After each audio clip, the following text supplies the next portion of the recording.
ಎಲ್ಲರಿಗೂ ನಮಸ್ಕಾರ. ಎಲ್ಲರೂ ಹೇಗಿದ್ದೀರಾ ಫ್ರೆಂಡ್ಸ್? ನಾನು ತುಂಬ ಚೆನ್ನಾಗಿದ್ದೀನಿ. ನೀವು ಚೆನ್ನಾಗಿದ್ದೀರಾ ಅಂತ ಅಂದ್ಕೊಂಡಿದ್ದೀನಿ. ನಾನಿವತ್ತು ಡಾಬಾ ಸ್ಟೈಲಲ್ಲಿ ಮಾಡುವಂಥ ಪನ್ನೀರ್ ಮಸಾಲ ಮಾಡ್ತಾಯಿದ್ದೀನಿ. ತುಂಬ ಸಿಂಪಲ್ಲಾಗಿ ಮಾಡ್ಕೋಬಹುದು.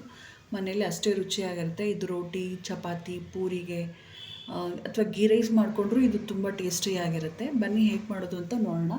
ಮೊದಲಿಗೆ ನಾನಿಲ್ಲೊಂದು ಬಾಣಲಿ ಇಟ್ಕೊಂಡು 1-2 ಟೇಬಲ್ ಸ್ಪೂನಷ್ಟು ಎಣ್ಣೆ ಹಾಕಿದ್ದೀನಿ. ಇದಕ್ಕೆ ಸ್ವಲ್ಪ ಜೀರಿಗೆ, ಒಂದೇ ಒಂದು ಚಕ್ಕೆ ಪೀಸು ಮತ್ತು 2 ಏಲಕ್ಕಿನ ಹಾಕ್ಕೊಂಡಿದ್ದೀನಿ. ಇದನ್ನು ಫಸ್ಟು ಹುರ್ಕೊಳ್ಳೋಣ. ಫ್ಲೇವರ್ ಬಿಟ್ಕೊಳ್ಳುತ್ತಲ್ಲ ಅಲ್ಲಿವರೆಗೂ ಹುರ್ಕೊಂಡಾದ್ಮೇಲೆ ಇದಕ್ಕೆ ಚಿಕ್ಕ ಚಿಕ್ಕದಾಗಿ ಕಟ್ ಮಾಡ್ಕೊಂಡಂಥ 2 ಈರುಳ್ಳಿನ ನಾನಿಲ್ಲಿ ಸೇರಿಸ್ಕೊತಾ ಇದ್ದೀನಿ. ಈರುಳ್ಳಿನೂ ಕೂಡ ಅಷ್ಟೇ ತುಂಬ ಬ್ರೌನ್ ಆಗೋವರೆಗೂ ನಾವು ಬಾಡಿಸ್ಕೋಬೇಕಾಗತ್ತೆ. ಈರುಳ್ಳಿ ಚೆನ್ನಾಗಿ ಸಾಫ್ಟಾಗಿ ಬೇಯಬೇಕು ಎಣ್ಣೆಯಲ್ಲಿ, ಅಲ್ಲಿವರೆಗೂ ಇದನ್ನು ಹುರ್ಕೋಬೇಕಾಗತ್ತೆ. ತುಂಬ ರುಚಿಯಾಗಿರುತ್ತೆ. ಇನ್ಸ್ಟೆಂಟಾಗಿ ಮಾಡ್ಕೋಬಹುದು.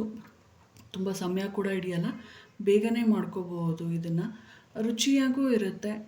ಒಂದು ಸೈಡ್ ನಾವು ಇದನ್ನು ರೆಡಿ ಮಾಡ್ಕೊಂಡು ಚಪಾತಿ ಹಿಟ್ಟು ರೆಡಿ ಮಾಡ್ಕೊಳ್ಳೋಷ್ಟರಲ್ಲಿ ಇದು ಮುಗ್ದೇ ಹೋಗಿರುತ್ತೆ. ಅಷ್ಟು ಈಸಿಯಾಗಿ ಮಾಡ್ಕೋಬೋದು. ಕೇವಲ ಒಂದು 10 ನಿಮಿಷ ಇದ್ದರೆ ಸಾಕು.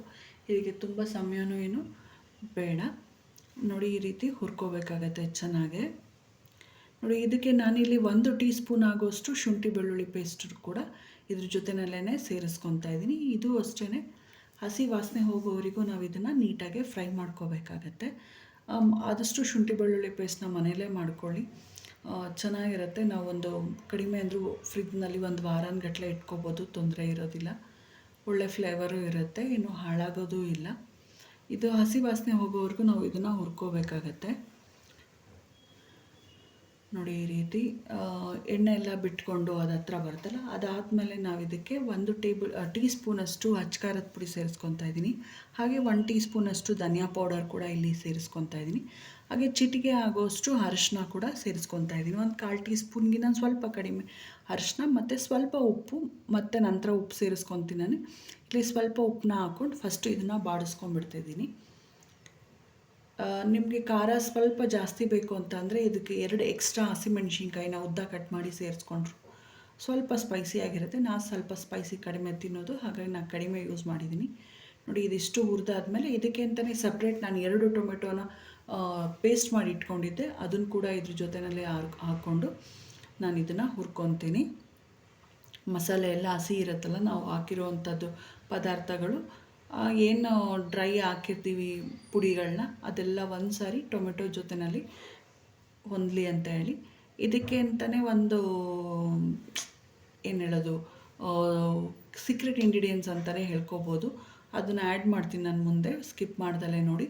ಇದು ಮಸಾಲೆ ಹಾಕಾದ್ಮೇಲೆ ಟೊಮೆಟೊ ಹಾಕಾದ್ಮೇಲೆ ಸ್ವಲ್ಪ ಬಿಟ್ಬಿಟ್ಟು ಹುರಿದಾದ್ಮೇಲೆ ಆಮೇಲೆ ಇದನ್ನು ಸೇರಿಸ್ಕೋಬೇಕು. ಇದು ಮೊಸರು 2 ಟೇಬಲ್ ಸ್ಪೂನಷ್ಟೇ ನೀವು ಇಲ್ಲಿ ಮೊಸರನ್ನ ಸೇರಿಸ್ಕೊಳ್ಳಿ, ತುಂಬ ರುಚಿಯಾಗಿ ಬರುತ್ತೆ. ಇದಕ್ಕೆ ಮೇಯ್ನ್ ಅಂತಲೇ ಹೇಳ್ಬೋದು. ಯಾಕಂದರೆ ಮೊಸರು ಇಲ್ದಲೇ ಈ ಗ್ರೇವಿನ ಮಾಡೋಕ್ಕಾಗೋದಿಲ್ಲ. ಮೊಸರು ಹಾಕಿದ್ರೇ ಇದಕ್ಕೆ ರುಚಿ ಬರೋ ಅಂಥದ್ದು.